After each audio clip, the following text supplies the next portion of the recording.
truc. Je t'ai bien dit, t'as bien vu que les gendarmes sont derrière moi. Ils font tout pour me pourrir la vie. Mais je leur ai dit, mais ils me convoquent. Je leur ai dit, mais venez me chercher avec la force publique. Je dis, mais le jour où vous venez, moi je me coule les lèvres et je vous donnerai même pas ni mon nom ni mon adresse. Mais faites comme vous voulez. Parce que, voilà, quand on tape sur des sujets qui sont vraiment top secret, qui l'ont été jusqu'à présent, parce que l'affaire Epstein, elle va faire du bruit. D'autant plus que Epstein, il venait dans les années 80 à Paris. Tu as connu Epstein? De vue. Mais il était l'associé d'un autre, que je citerai aussi dans mon tu veux pas citer, hein, il y avait un hôtel 5 étoiles, je l'ai dit, à Paris, 5 étoiles aux Champs-Élysées, c'était le deuxième Epstein. Un juif ashkénaze, je donnerai le nom sur mon tome 4 ou alors sur Telegram. Donc cette affaire Epstein, elle va avoir des sursauts ici en France quand je vais sortir mon livre, parce qu'ils vont devoir interroger mais qu'est-ce que tu as vu, toi, de l'affaire Epstein? Est-ce que tu as vu des choses Est-ce que, par exemple, des clients que tu as eus ont été clients aussi de M. Epstein? Alors certains. Il y en a un qui est en prison, commissaire du 8e arrondissement que j'ai envoyé en prison, et l'ancien patron du Quai des Orfèvres, M. Pomarède, que j'ai envoyé aussi 4 années en prison.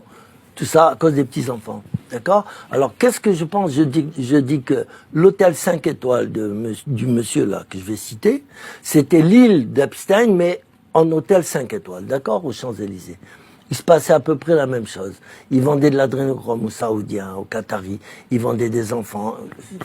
Sur le haut de son hôtel, il y avait des petites chambres de bonne. Dans chaque chambre, il y avait un enfant et sa maman. Du Brésil. Il allait les chercher au Brésil. D'accord?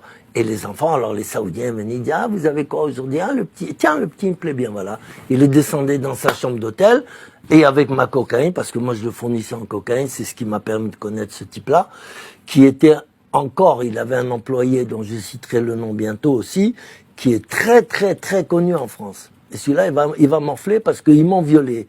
Le fils de ma femme, à 25, d'accord? Et en passant, mauvaise cerise sur le gâteau, ils ont refilé le sida à ma femme et au petit. Alors, dis-moi, cher Gérard. Aller dans l'île de Epstein, ça signifie faire des saloperies, comme on n'en peut plus. Vraiment de grandes saloperies. À savoir, se faire des petits-enfants, des petites filles, des petits garçons, de tout.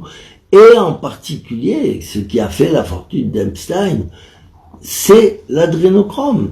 Mais c'est le principal, bien sûr, c'est ce qui attire beaucoup de femmes qui vont certainement pas pour se faire un petit garçon de 6 ans. Hein. Donc elles vont là-bas pour un but précis, c'est l'adrénochrome.